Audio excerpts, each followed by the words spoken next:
রূপ কদিন, ক্ষণস্থায়ী। রূপের অহংকার করছো, একটা ভারী অসুখ করে গেলে তো চলে যাবে। বৃদ্ধ হওয়ার আগে যদি কেউ অসুস্থ হয়ে যায়, ভারী অসুখ, তাহলে তার রূপ থাকে? রূপ স্থায়ী নয়, তাই রূপ নিয়ে অহংকার করো না। বাইরেটা ঝাঁ চকচকে, আর ভেতরে ভেতরে হচ্ছে কি করে ওর ক্ষতি করবো, কি করে ওর ক্ষতি করবো। অমন রূপ কোনো কাজের নয়। অর্থ, যার অর্থ থাকে তার ভারী অহংকার থাকে। হ্যাঁ, এই সমস্ত গ্রামের সেট আমি, কি হবে অর্থের অহংকার নিয়ে বাবা?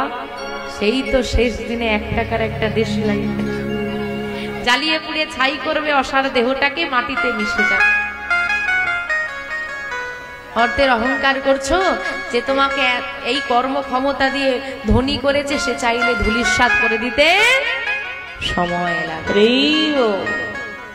আর বর্ণ, আমি বর্ণ শ্রেষ্ঠ ব্রাহ্মণ, আমি উচ্চ কুলে জন্ম নিয়েছি, তুই মুচির ঘরে জন্ম নিয়েছিস, এই যে অহংকার, আমি ব্রাহ্মণ, আমি বৈষ্ণব, এই যে অহংকার।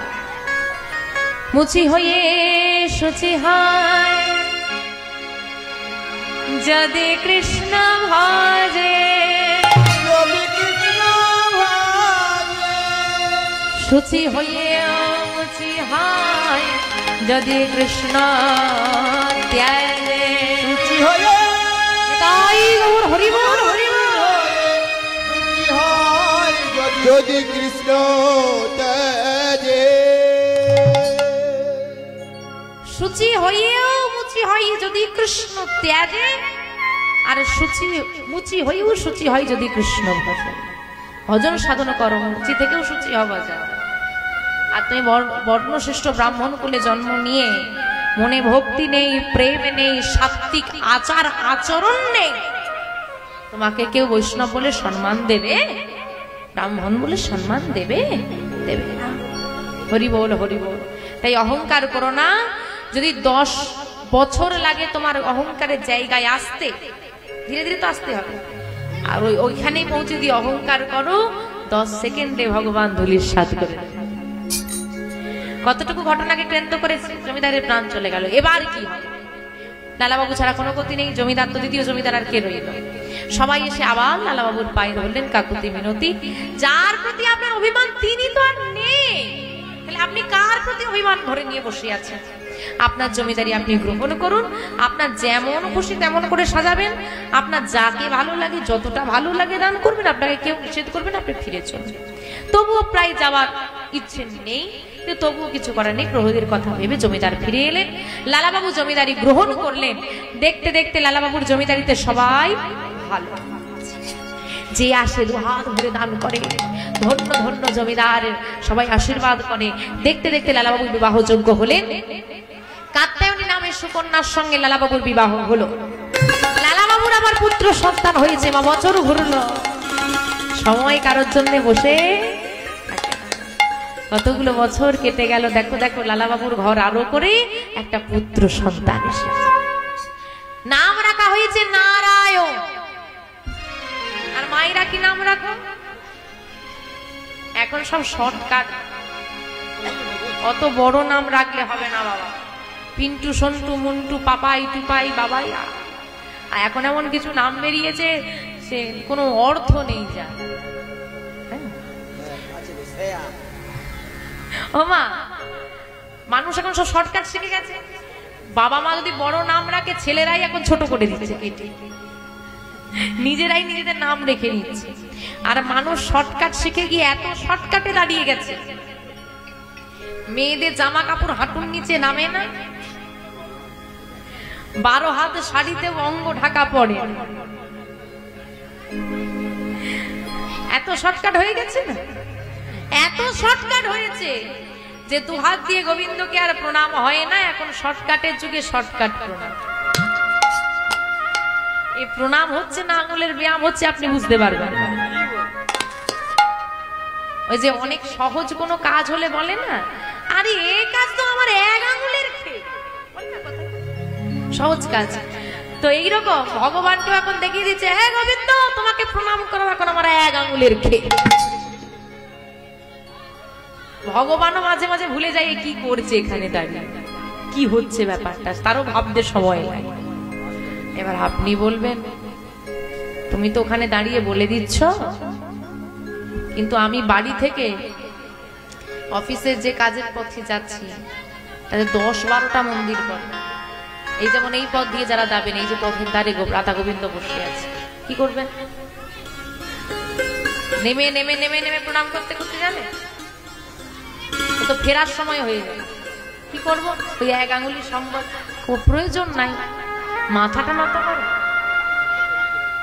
মাথা উঁচু করে কি গোবিন্দের কাছে যেতে হলে মাথা, তাই মাথাটা নত করলেই হবে।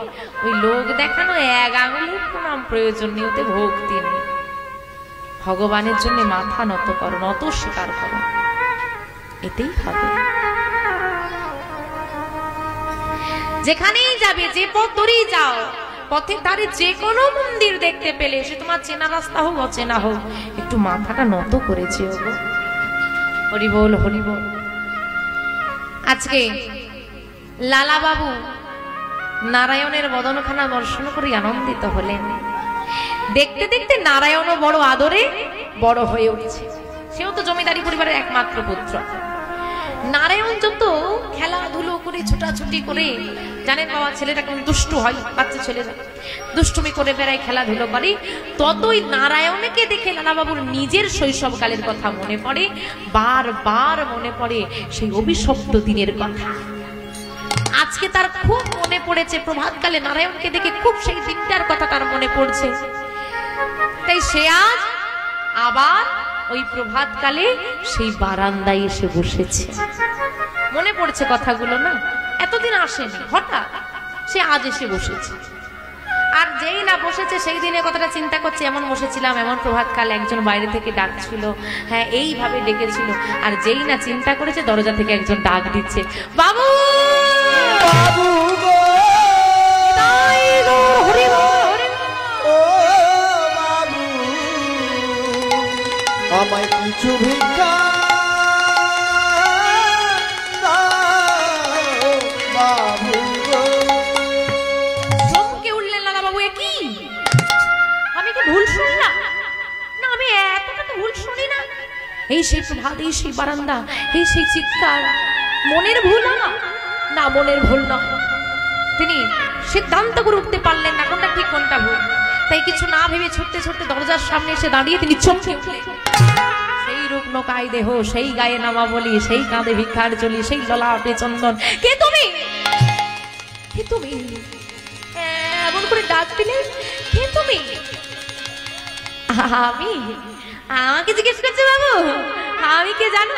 ওমা, যারা কাঁধে ভিক্ষার ঝুলি নিয়ে আমাদের দরজায় এসে দাঁড়ায় তাদেরকে আমরা কি বলি? একটাই পরিচয়, নাম কি, ধাম কি, বাড়িতে কে আছে, কি কাজ করো, কোনো জিজ্ঞেস করি আমরা? কে এসেছেন একজন? আরে বাবু, যারা কাঁধে ভিক্ষার ঝুলি নিয়ে দরজায় দাঁড়ায় তাদের তো একটাই পরিচয় হয় গো, তুমি কি জানো না? বাবু গো,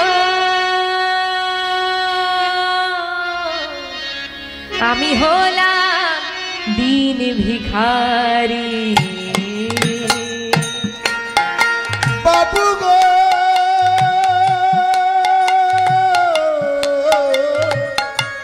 আমি হলাম দিন ভিখারি। বাবু গো,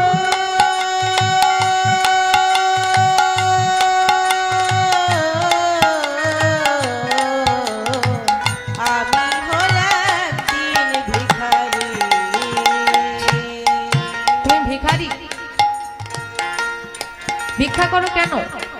ভিক্ষা করে কি করো? বাড়িতে স্ত্রী পুত্র আত্মীয় পরিজনের সেবা দাও? না, আমার স্ত্রী পুত্র আত্মীয় পরিজন কেউ নেই যখন ভিক্ষা করো কেন? কি ভিক্ষা করে তুমি কি করো? আমার ঘরে স্ত্রী পুত্র পরিজন নেই, একজন আছে, আমি ওই একজনের জন্য ভিক্ষা করি। কে সেই একজন? কে জানো? আমার ঘরে আছে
গিরিধারীর জন্য ভিক্ষা করো?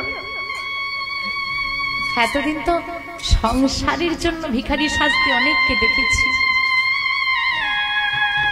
কিন্তু ভগবানের সেবার জন্য ভিখারি হয়েছ। দাঁড়া, আমি নিজে হাতে তোমাকে ভিক্ষা দেব। আজ কোনো প্রহরীকে নয়, নিজে জমিদারি বাড়ির মধ্যে প্রবেশ করি, একটা ধন ঐশ্বর্য মণি মাণিক্য সোনাদানাতে ভরে ওঠা একটা ভারী পুটলি নিয়ে এসে ভিখারির কাছে তুলে দিল। না, এটা তুমি না। ভিখারি জিজ্ঞেস করলেন, এতে কি আছে বাবু? এতে অনেক সোনা দানা মণি মোহর মুক্তা ধন সম্পদ অনেক অর্থ আছে। না বাবু, আমি তো তোমার কাছে এক মুষ্টি ভিক্ষা চাইতে এসেছি। এই ধন ঐশ্বর্য নিয়ে আমার কি হবে বাবু? তুমি কি পাগল? তুমি জানো এই ভিক্ষা নিলে তোমার কি হতে পারে? কি হতে পারে? তুমি আমার মতো জমিদার হয়ে যাবে, আমার মতো ধনী হয়ে যাবে। তুমি দাঁড়ে দাঁড়ে ঘুরে ঘুরে তোমাকে আর কোনোদিন ভিক্ষা করতে হবে না। বড় মন্দির হবে তোমার গোবিন্দে, ভালো করে সেবা দিতে হবে, আরামে থাকবে, আয়েশ করবে, আয়েশে থাকবে, যা চাইবে তাই কিনতে পারবে। কত আনন্দ হবে জানো? না ধরো, আমি বাবা আগেই বলেছি, গোবিন্দ প্রেমে যে আনন্দ আছে, ওই আনন্দটা যদি কেউ একবার উপভোগ করতে পারে, তাকে জগতের কোন ধন ঐশ্বর্য বশীভূত করতে পারবে না। নাম তো আমরা সবাই করি, কেউ হরে কৃষ্ণ হরে কৃষ্ণ হরে কৃষ্ণ হরে কৃষ্ণ সারাদিন বলে যাচ্ছে, চোখে এক ফোঁটা জল আসে। আবার কেউ কৃষ্ণ নাম শুনলে বললে চোখে জল এসে যায়। এক হলো নাম নেওয়া, আর এক হলো নামের স্বাদ নেওয়া, দুটোর মধ্যে অনেক তফাৎ। এক হচ্ছে নাম নেওয়া, এমনি নিচ্ছি মুখে, আমরা কথা বলি, আর একটা হচ্ছে স্বাদ। দেখবেন না, অনেকে আমরা যখন ধরুন খুব তাড়াহুড়োয় সেবা করতে বসেছে, ও দেখার সময় নেই কোনটার কি স্বাদ। তাড়াতাড়ি করে সেবা করতে হয়, অন্যের সঙ্গে ব্যঞ্জন দিয়ে কোন রকম মাখিয়ে স্বাদ নেওয়া। আর যখন কোনো দামি জিনিস আমরা কিনলাম, কোন দামি জিনিসটা কিনে আপনারা আস্বাদন করছেন, আগে একটু মুখে নিয়ে দিলাম, এর স্বাদটা খুব ভালো। ধীরে ধীরে সেবা করে করে তার স্বাদটা আমরা গ্রহণ করি, তখন সেবার আনন্দটা পাই না। তাড়াতাড়ি করে সেবা করে নেওয়া আর একটু একটু করে তার স্বাদ নেওয়াটা তফাৎ হয় না? হরিবল হরিবল। ঠিক তেমন গোবিন্দের নাম শুধু মুখে বলা আর ওই বসে বসে হরে কৃষ্ণ কৃষ্ণ কৃষ্ণ হরে হরে হরে রাম রাম রাম হরে হরে হরে কৃষ্ণ কৃষ্ণ কৃষ্ণ হরে হরে রাম রাম রাম এই যে বলা, এই বলা আর হা কৃষ্ণ হা কৃষ্ণ হা কৃষ্ণ হা রাধা প্রাণ গৌর দয়ার নিতাঞ্চ, এই যে মনের আরতি থেকে ডাকা, এর স্বাদ বড় বড় মধুর।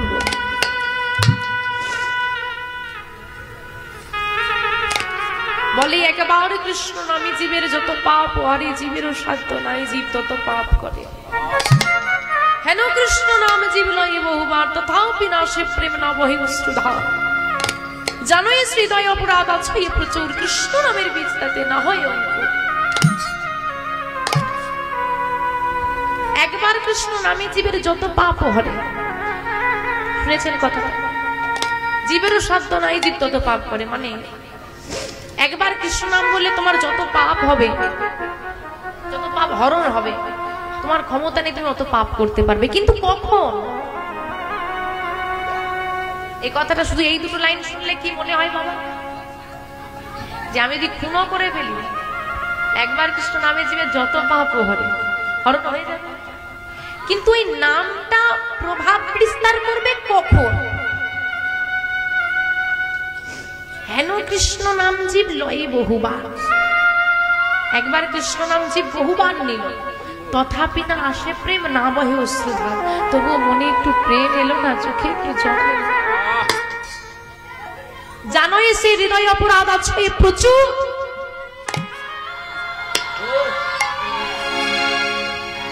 জেনে রাখো সে হৃদয়ে প্রচুর অপরাধ আছে।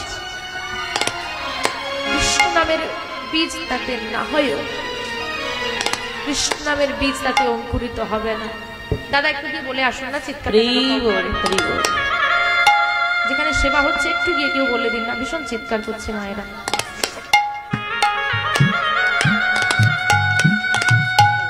ভিখারি বলল, তোমার সামর্থ্য আছে, তুমি আমাকে ধন ঐশ্বর্য দিচ্ছ, কিন্তু আমি নিতে পারবো। দেখো তুমি বুঝতে পারছো না, আসলে তুমি কোনোদিন পাওনি তো, এর স্বাদটা তুমি বুঝতে পারছো না। আমি বলছি তুমি নাও, দেখবে সব ঠিক হয়ে যাবে। কিছুতেই ভিখারি নেবে না, কিন্তু লালাবাবু জোর করে ওই অর্থের বোঝাটা ভিখারির মাথায় তুলে দিয়েছে। আর কোনো কথা বলবো না ভিখারি, প্রণাম করে। কারণ বাবা, এই যে আপনার কীর্তন শুনতে বসেছে, এতক্ষণ ধরে বসে আছে, আবার বসে বসে শুনছেন, আবার কাল শুনছেন, এই যে কষ্ট করছেন, কষ্ট কি হচ্ছে না? হচ্ছে। বসে থাকা যায় এতক্ষণ? কষ্ট হচ্ছে, তবুও বসে আছে। কি পাচ্ছেন এত কষ্ট করে? এটা যে এই পথের পথিক নয়, তাকে আপনি কোনোদিনই বোঝাতে পারবেন। তাই লালাবাবুকে বুঝিয়ে বুঝতে পারবেন। কিন্তু ভিখারি কিছুটা দূর এলেন, এসে এদিক ওদিক তাকিয়ে দেখলো কেউ কোথাও আছে কিনা। যখন দেখলো কেউ নেই, মাথা থেকে অর্থের বোঝাটা নামালো, আর নামিয়ে কি যেন চিন্তা করে পাশের জলাশয়ে সজলে নিচ্ছে। আর লালাবাবু পেছনে তখনও দাঁড়িয়ে আছে। সেই দৃশ্যটা দেখতে পেয়ে গিয়ে চিৎকার করে বলে উঠলো, ভিখারি! ওরে ভিখারি,